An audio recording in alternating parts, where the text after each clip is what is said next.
Ikaw ang natatanging anak ni Lulu. Mahal na mahal mo siya at mahal na mahal ka rin niya. Sandaling buksan mo ang iyong mga mata, ikaw na si Chelsea, ang anak ni Lulu. Gusto makita yung sales report natin na nakaraan. Gusto ko review. Pwede ba iakit mo sa akin sa taas? Sige, sir. You have to find the fake reports now. Pinabilib mo na naman ako. Pwede ka bang dumaan dito sa bahay mamaya? Bakit? Anong meron? May papakita ako sa'yo. A few years ago, nawala ang pinaka-matinding inspirasyon sa buhay ko. Pero ito makaraang araw ay ibinalik siya sa akin sa hindi inaasahang pagkakataon. My daughter, my lemon pie, Chelsea.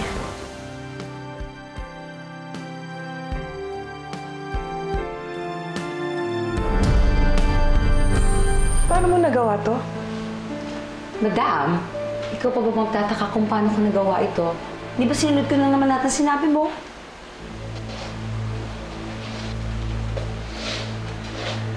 Magpakilala ka. Magpakilala ka sa ninang mo. Ninang, don't you welcome me? Welcome.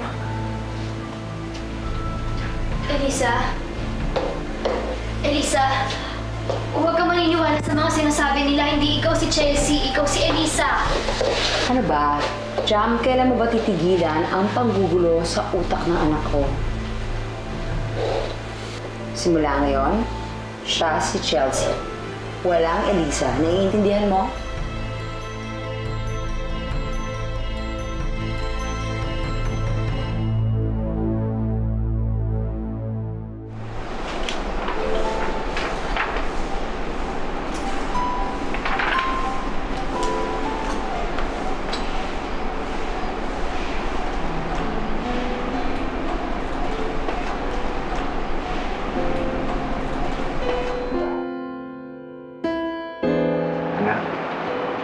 Kamusta ka na kaya?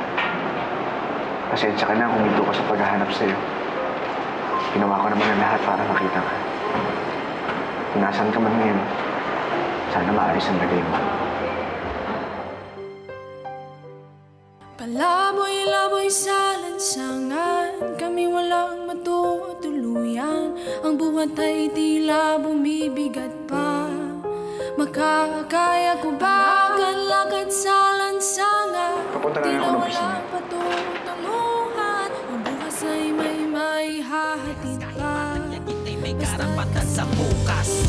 Simula pa nang ako ay magkamuwang hinahawi na lahat ng nakahadlang dito sa mundo. Pwede bang magkamuwang kahit sa akin ay pilit ko? Laura, ito yung ambag ko para sa bahay. Ay, naku, mabuti naman. Nagbigay ka na ng ambag mo. Ito lang. Sabi ko naman sa'yo, di ba, basta kung kaya ko nang makatulong, tutulong ako dito sa bahay. O, siya. Alis muna na ako at magbabayad ako ng mga bayarin, ha?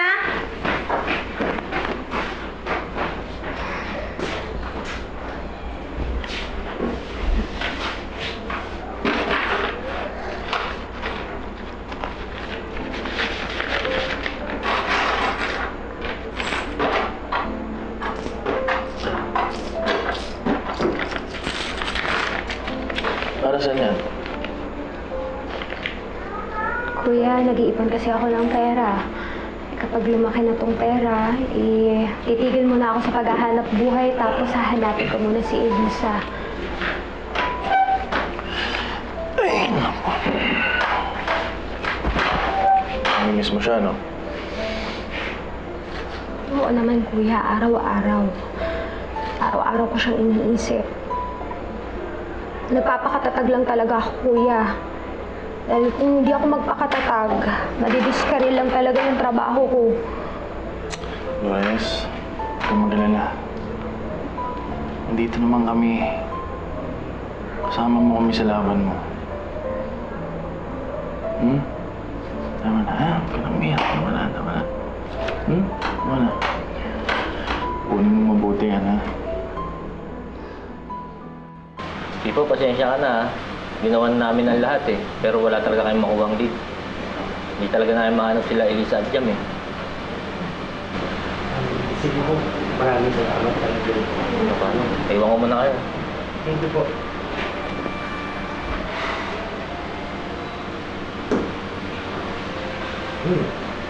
Baka naman mahulog na yung baka mo sa sahig kung makatulog ka dyan. Ma'am, nag-aalala ako para kay Jam at Elisa. Hanggat ngayon, wala pa rin tayong balita tungkol sa kanila. Wala tuloy akong ma-report ka na Mangkardo. Ikaw naman, huwag kang panghinaan ng loob. Ano po ka naman? Laban lang. Alam mo, papasahan ba makahanap nila si Elisa? Tsaka hindi naman ISIS siguro yung kumuha sa kanila. Sige na, smile ka. Alam mo, pag ganyan ka na ganyan, walang mangyayari sa'yo pag magpakanega ka. Smile na. Yan, ganyan. Elisa? Elisa? Elisa, huwag kang maniniwala sa mga sinasabi nila. Hindi ikaw si Chelsea. Nagpapanggap ka ba ulit? Gusto mo ba ulit makuha yung loob ni Ma'am Lulu? Sino po kayo? Elisa naman, pati ba naman sa akin nagpapanggap ka? Di pa ako sa Elisa. My name is Chelsea. Elisa, hindi ikaw si Chelsea. Huwag kang maniniwala sa mga sinasabi nila. Hindi totoo yun. Ako si Ate Jam mo. Hindi mo ako naaalala? Ate Jam? Sino Ate Jam? Elisa! Ano nangyayari sa'yo? Ano nangyayari sa'yo? Anong ginawa nila sa'yo, Elisa? Stop it. Ang tanong ay kung anong ginagawa mo sa anak ko. Let's go, Lemon Pie. Elisa! We have a lot of catching up to do. Elisa! Elisa! Anong ginawa niyo sa kaibigan ko? Ibalik niyo si Elisa! Ibalik niyo siya sa dati! Ay, naku, Berting, hatid mo muna ako sa Elisa! Elisa! Maniwala ka sa akin! Elisa! O ano? Bad news. Out of the 20 invitations na pinadala natin, 3 lang ang nag-reply. And another bad news, hindi sila interesado. So that means our investment scheme is not working. Ngayon pa kung kailan natin kailangan ng pondong pangtakip. Dahil sigurado yan si Victor maghahanap na yan ng records. Eh sino ba naman kasi ang mag-i-invest sa isang kumpanya na kumikita nga, eh nalulugi naman? Baliw ang pinapahanap mo sa akin, Izel. Exactly what we need. Crazy investors as soon as possible, Odette. Eh kung luka-luka rin naman ang pinapahanap mo, I'm sure ikaw ang mas maraming kilalang ganon. And what are you trying to imply? But actually, you have a point. I think I'll go over my list of associates and friends from before. Maybe I'll find someone crazy enough to take my bait.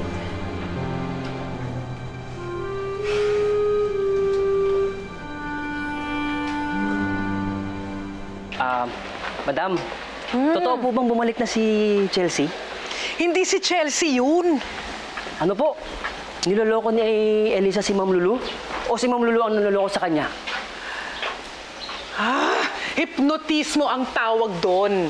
Pero si Elisa pa rin yung bata. Kasi nga, di ba, sa isip niya, siya si Chelsea kasi yan ang gusto naman natin ipapaniwala sa kanya. So, hello, nawala na lahat ng mga alaala ni Elisa bilang Elisa. Maswerte talaga si Ma'am Lulu, no? Napagbigyan yung matagal niya dinarasal. Eh, Ma'am, Madam, sa palagay mo, ngayong may anak na ulit si Ma'am Lulu, mababawasan kaya yung pagkatililing niya?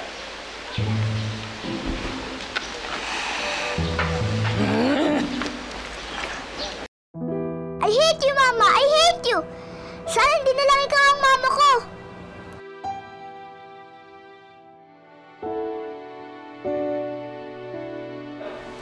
Mama? Are you okay? I promise to be a better mom for you, Chelsea. Hindi na tayo magkakahiwalay. Dito ka lang sa tabi ko.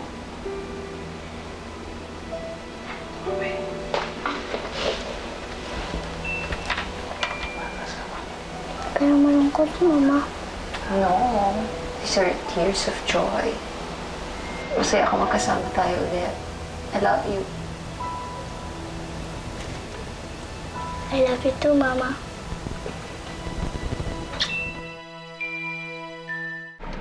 Hello, Pipo. Si Victor to. Kamusta na yung paghahanap niyo kila Jam at Elisa? O sige. Basta mag-iingat kayo, ha? Okay.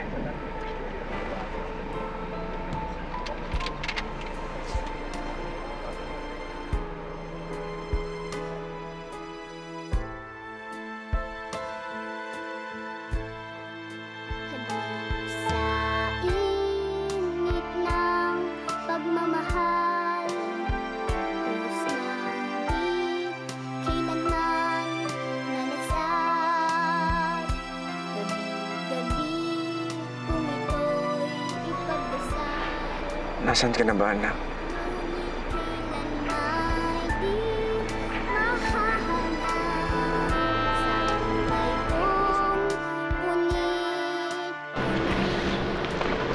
Chang, aga pong maubos ang tinda niyo, ah.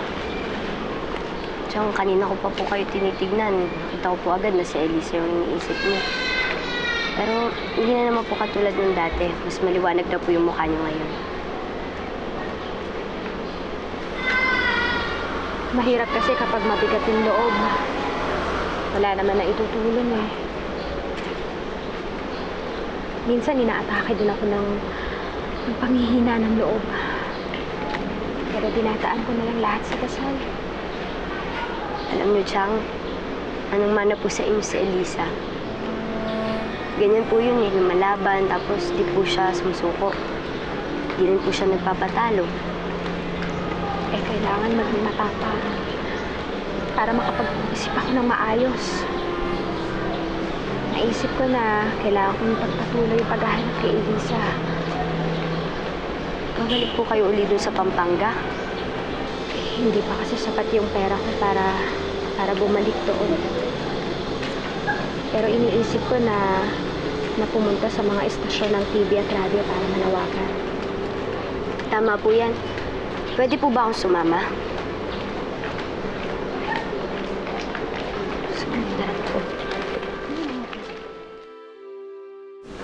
Oh, Victor! Napadaan ka. Kamusta lang? Alam ko na may tatawag mo sa akin pag may update na kay Lisa eh. Oh, Cardo! Oh, naman, ito. Sabay pa tayo. Ikaw rin ba nagbabaka sakali? Oo nga eh. Baka may balita na doon sa bata. Ano na kaya? Pasensya na kayo pero wala pa rin eh. Cardo, gusto ko lang magpasalamat sa'yo sa pagmamalasakit mo kay Lisa. Papasalamatan pa ba tayo? Eh, lahat naman tayo nagmamahal kay Elisa eh. Tsaka ginagawa naman natin to para doon sa bata tsaka kay Dolores. Sana na lang pa tayo nagkasundo-sundo. Sigurado ako masaya si Lisa. Okay na yun. Kaya mag-alala. Pagbalik ni Elisa, lahat tayo magkakasundo, sigurado. Oo nga, it's been a while. Ang tagal na. So ano nga, magkikita nga tayo? Kahit ano pang business ang i-offer mo sa akin, sige lang, puntahan mo ako dito. Same house. Kung ano yung bahay ko nung high school tayo, hindi ako naglipat. See you. Bye-bye. Got her. You mean, may nahanap kang investor? Well, kahit ano daw i-offer ko, kukunin niya. As in, ganun lang? Maglalabas siya ng pera? Eh, ano bang klaseng investor ang pinapahanap mo sa akin? Yung may... Exactly. Crazy investor. Sino ba yan? A former classmate. Lulu Villaroman.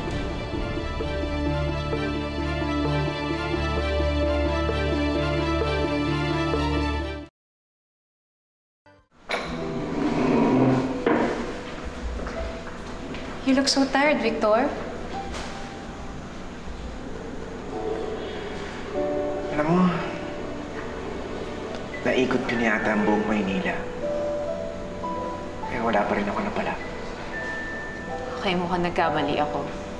You're not just tired. You're wasted.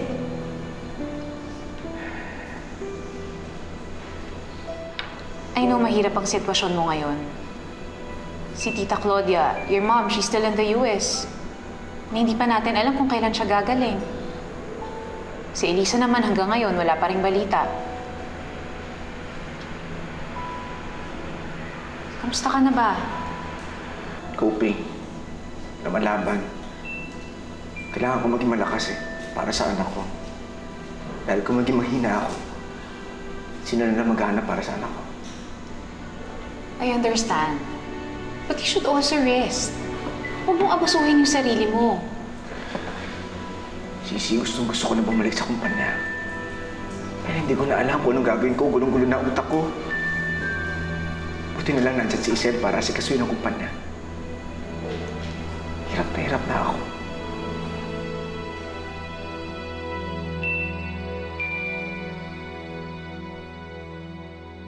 Oh, diretso lang ang lakad ah. Tapos siguro mga 10 hakbang, kumanan ka. Oh, kaya mo na yan. Salamat po, Mang Berting. Bahala ka na dyan.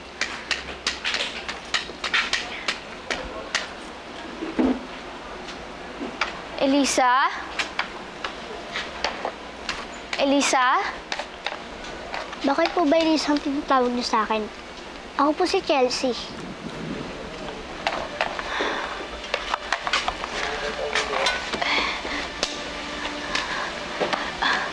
Gumising ka nga sa katotohanan.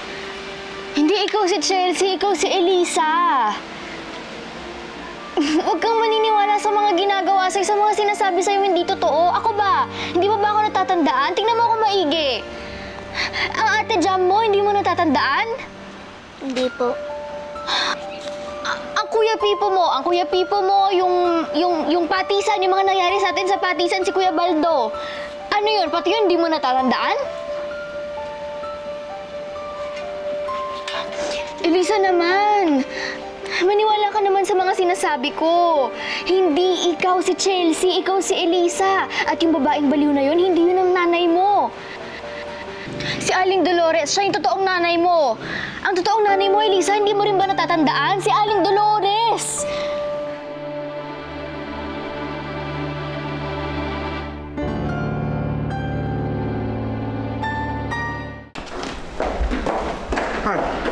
Honey. Saan ang punta mo? Alis ka na agad? I have to go to the office. Ang dami kong kailangan asikasuhin eh. And I also have to meet clients. Han, baka naman masyado mo nang pinapagod ng sarili mo sa kumpanya. Honey, I have to do this. We have to keep up with tight competition, remember? Han, pasensya ka na. Kung hindi ko na masyado naasikaso ng kumpanya. Hayaan mo. Unti-unti babawi ako. Kaya di ko pa nakikita si Elisa. Honey, it's okay. Anak mo si Elisa, tama lang na inuuna mo siya. Okay? Now go ahead. Push me lang. I love you. I love you.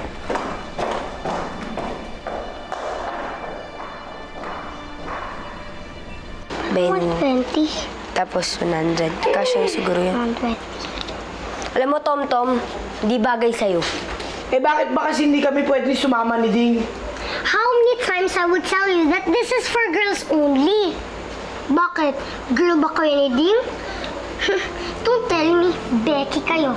Eh paano pag may lalaki nangulit sa inyo doon sa estasyon? Mananawagan lang kami doon, hindi manggugulo. So, handa na ba kayo? Opo. Ready po. Tom, Ding, pasensya na kayo kung hindi kayo makakasama. Eh, kasi yung lakad naman namin ngayon, hindi naman pasyal. Saka, yung pera namin ni Josie, sakto lang naman. Si Tiffany kasi may sariling pera, kaya makakasama siya. Pasensya na talaga. Sige na po, Tiyan. Ipagdasal niyo na lang na sana marinig ni Elisa yung panawagan namin mamaya sa estasyon. Opo, Aling Dolores. Promise, makikita rin yun ni Lisa. Salamat. Halika na.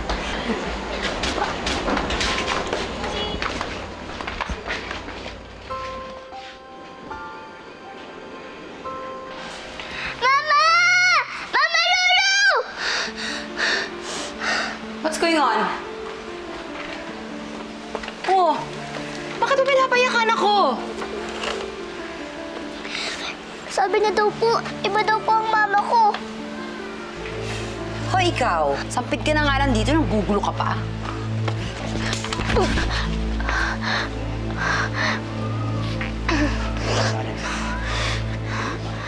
Pagsanay ka na gumapang. Higit pa dyan ang gagawin mo pag pinalayas kita dito. Let's go. Patawarin mo ko, Elisa. Patawarin mo ako kung ganyan ang sitwasyon mo ngayon. Gagawa pa rin ako ng paraan. Gagawa pa rin ako ng paraan para maliw ka sa babaeng baliw na yan.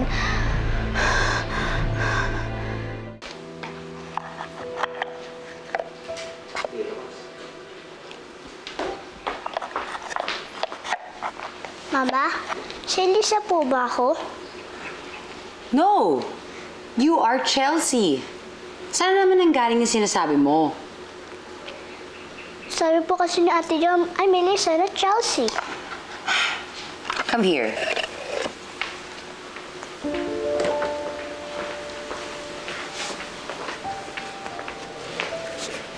Huwag kang maniniwala sa sinasabi ni Jam. Okay? Baliw siya. Ginugulo niya lang yung isip mo. Sino nga po pala si Ate Jam? And why is she here in our house? Let's just forget about her. Okay lang yan.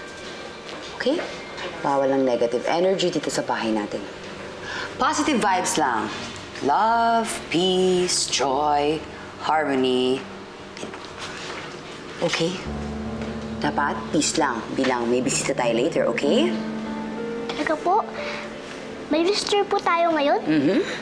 Sino nga po pala yung visitor natin? An old friend.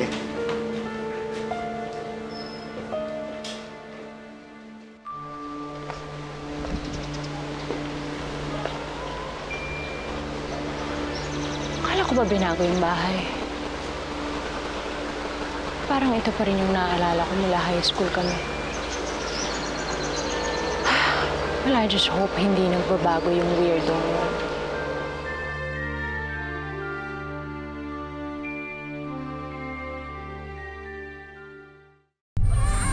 Bahala ka na sa buhay mo! Bumalik ka doon kung gusto mo! Manguha ka ng bata na hindi mo kakilala! Basta ako pagod na ako sa kagagawa mo! Hindi na ako sasama sa'yo, ha, Dolores? Wala na!